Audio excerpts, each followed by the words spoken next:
Hasbunallah wa ni'mal wakil, ni'mal maula wa ni'man nasir.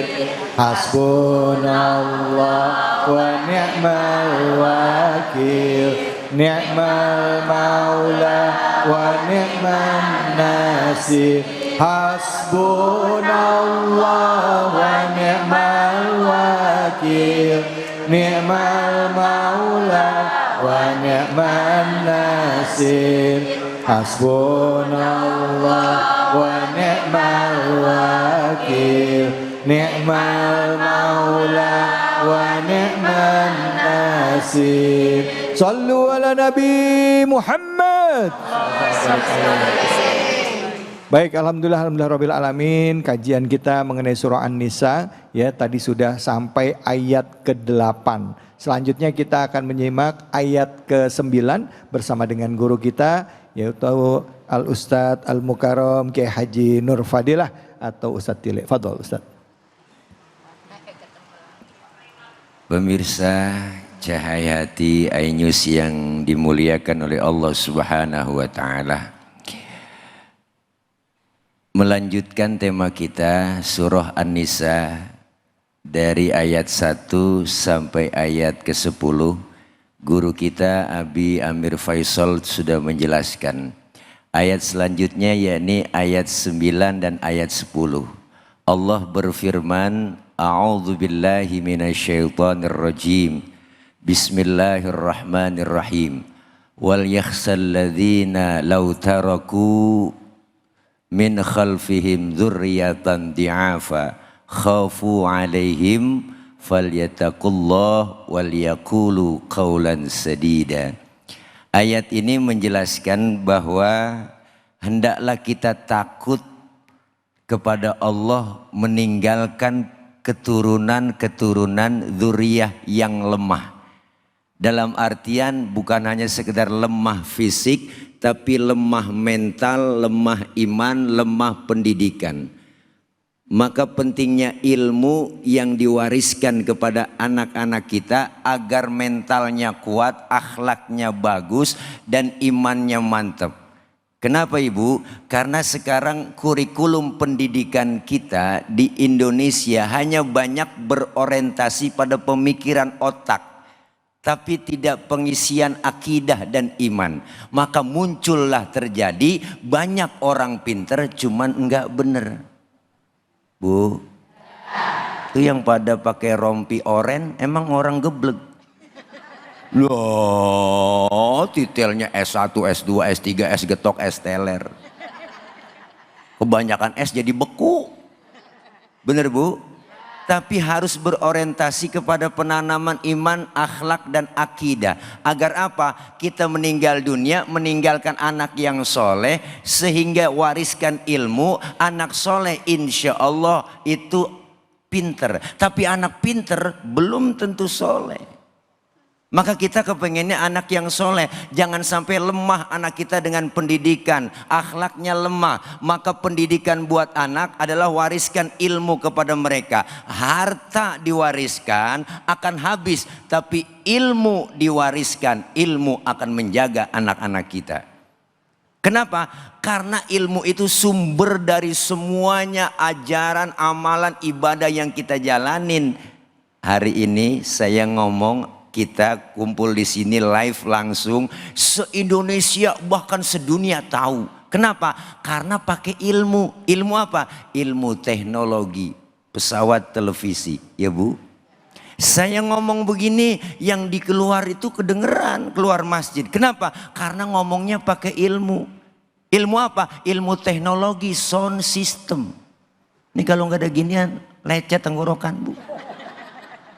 Saya ngecek sound dulu kalau lagi ceramah, Bapak Ibu yang di pojok sono kedengeran nggak? Enggak. Ya berarti kedengeran. Karena dia nyaut. Ya kan. Nyaut dia. Kan rada PA itu jamaah. Dan saya ngomong bener-bener yang di sono kedengeran nggak Pak? Enggak. Ya berarti kedengeran. Bener Bu? Ilmu bikin semuanya mudah. Jangan sekedar diwariskan harta, harta akan habis, harta akan bisa menjadikan hidup tidak harmonis. Ya enggak, kalau dia jadi anak soleh semua. Tapi kalau anaknya pinter doang, enggak soleh, akhirnya berebut warisan. Itu yang pertama. Yang kedua, ayat selanjutnya ini surah An-Nisa ayat ke-10. Apa kata Allah? Innalladzina ya'kuluna amwalal yatama zulman. Sesungguhnya orang-orang yang memakan harta anak yatim dengan zalim, innama ya'kuluna fi butunihim naro wa sayaslawna sa'iro. Sesungguhnya itu orang yang makan harta anak yatim sama saja dia menelan api dalam perutnya, dan api itu akan menyala-nyala, dimasukin ke dalam api yang menyala. Na'udzubillah min. Jangan macem-macem sama yatim dah. Jangan depok, jangan. Yatim doanya tokcer, sumpahnya manjur. Maka berapa banyak orang yang bentuknya, wow, rumah yatim, yang ngurus gemuk, yatimnya kurus. Ya Allah bu, tuh, niat kurusnya kemari Romanya tawa geli banget. Ya Allah, saya bukan kurus bu, saya atlet. Apa itu? Antara tulang dan kulit. Jadi kita kepengen menjaga, ayo harta anak-anak yatim kita jaga. Jangan sampai kita zolimi mereka. Boleh makan? Boleh ya bu. Tetapi kan untuk sekedar apa? Karena kita sebagai upah jatah ngurusin anak yatim gak apa-apa. Tapi yang dinyatakan dalam Al-Quran apa? Yakuluna zulman, secara zolim, makannya secara zolim. Maka kita kepengen yuk sama-sama kita jaga mereka, anak-anak yatim kita, sehingga kita nanti bersama Rasulullah di dalam surga seperti dua jari, jari telunjuk dan jari tengah. Amin ya robbal alamin. Terima kasih banyak Kiai. Sama-sama. Bu, ayatnya ini ngingetin nih buat orang-orang yang makan harta anak yatim. Katanya tadi innama yaquluna fi butunihim naro wa sayaslawna sa'iron. Bahwa di dalam perut mereka itu orang yang makan anak yatim itu, harta anak yatim itu seperti nelen api dalam perut mereka, masuk ke dalam api yang menyala-nyala. Bu, ngeri nggak bu? Bu, ngeri nggak bu? Udah nelen api terus masuk ke dalam api 2 kali bu ya? Bu, bu. Ngeliatin aja. Kagum sama Ustadz ini Ustadz. Silakan yang mau nanya angkat tangannya. Siapa? Oh banyak banget ini. Yang mana ini? Yang mana ini? Silakan. Oh ya oke. Bapak deh. Oke Bapak. Terima kasih. Bismillahirrahmanirrahim. Assalamualaikum warahmatullahi wabarakatuh. Waalaikumsalam warahmatullahi wabarakatuh. Perkenalkan, nama saya Ihwanuddin. Saya mau bertanya Pak Ustadz. Ya. Bagaimana jika ada keluarga yang menolak pembagian warisan sesuai syariat dan menguasai semua harta itu sendiri? Demikian pertanyaan saya Pak Ustadz. Mohon pencerahannya. Terima kasih. Wassalamualaikum warahmatullahi wabarakatuh. Waalaikumsalam warahmatullahi wabarakatuh. Silahkan Kiai. Langsung dong. Terima kasih Pak Ihwanuddin. Masya Allah, pertanyaannya yang sangat luar biasa. Ya, bagaimana kalau ada salah satu keluarga kita menolak pembagian waris secara syariat. Nah, sekarang dalam adat kita di Indonesia, bahwa pembagian harta waris itu kan ada 2, ada secara syariat, ada secara adat, kebiasaan. Bagaimana caranya? Keluarga kita kumpulin semuanya, diskusi musyawarah bareng. Di situ ada penengah, bapak ibu semua waris sudah kumpul. Sekarang kami tanya, kayak contoh kayak seperti ustadz atau guru kita yang benar-benar paham dengan ilmu waris atau ilmu faraid.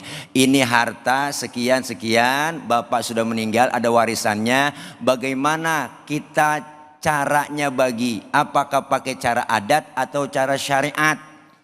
Nah, kalau semuanya sepakat pakai cara syariat diatur, tentunya laki-laki lebih besar bagiannya daripada anak perempuan. Tetapi ada yang bilang, oh kalau begitu nggak enak, udah secara adil aja. Cara adat dibagi secara adat, semuanya berarti sama bagiannya. Laki perempuan rata semuanya. 100 miliar, anak ada 5 berarti 2 miliar, 2 miliar, 2 miliar, 2 miliar. Itu secara adat. Bagaimana menolaknya? Kalau 100 miliar 20 miliar dong. Oh iya lupa. Iya. Iya salah. Lah sisanya kemana itu 80 miliar? Waktu lagi sekolah dulu saya giliran matematika itu ponten 5. Iya. Ya, oh, kali-kalian paham, tambah-tambahan paham, bagi-bagian nggak paham. Iya. Jadi berarti kalau 100 miliar sekarang 20 miliar. Artinya apa? Ini bagi rata, dibagi rata. Nah, bagaimana ada yang nguasain? Nggak mau syariat udah, pokoknya saya megang semua. Inilah yang disebut kezoliman. Nggak boleh. Kita harus tegas ibu. Kenapa? Dengan adanya dia menguasai, artinya dia mau ngajak ribut, mau ngajak berantem, mau ngajak ada perpecahan dalam keluarga. Maka itu ketika itu begitu kira-kira Pak Ikhwanuddin. Masya Allah, pokoknya dimusawarahin dulu. Insya Allah kalau kurang puas ntar nyari kepuasan di luar, nggak apa-apa. Jawabannya. Ya makasih Pak Ikhwanuddin. Jadi kalau misalnya ketemu deadlock nih, artinya nggak ketemu antara dia sama kita, sama-sama sepakat untuk tidak sepakat, betul, gitu kan? Nah, terus kemana larinya? Nah, kita harus ke notaris. Oh, langsung ke notaris atau ke pengadilan agama? Pengadilan agama. Pengadilan agama itu kan gitu. Pengadilan agama yang akan memediasi gitu semuanya, antara keluarga semua. Oke. Ya intinya mah kita pengen nggak ribet-ribet ya Bu. Kalau saya mah pribadi nih ya, kalau ada dapat warisan orang tua banyak umpama, terus ada yang serakah banget pengen makan, ya kan pengen ngambil nguasain, saya mah saya kasih aja biarin. Tadi gua sakit tadi bulan dia. Gitu aja. Siap, Kiai. Masya Allah. Baik pemirsa, kita akan lanjut lagi ya. Memang bicara mengenai waris itu tanggung jawab. Islam tidak menganggap waris ini sebagai main-main, tapi ini adalah satu hak ya yang harus dijaga ya, baik untuk para pihak. Dari mulai harta anak yatim ya, termasuk mahar untuk istri, bahkan juga waris kita dari orang tua kita. Jangan kemana-mana, kita akan lanjutkan lagi sesi tanya jawabnya bersama dengan dua orang guru kita. Hanya di sini, di Cahaya Hati Indonesia.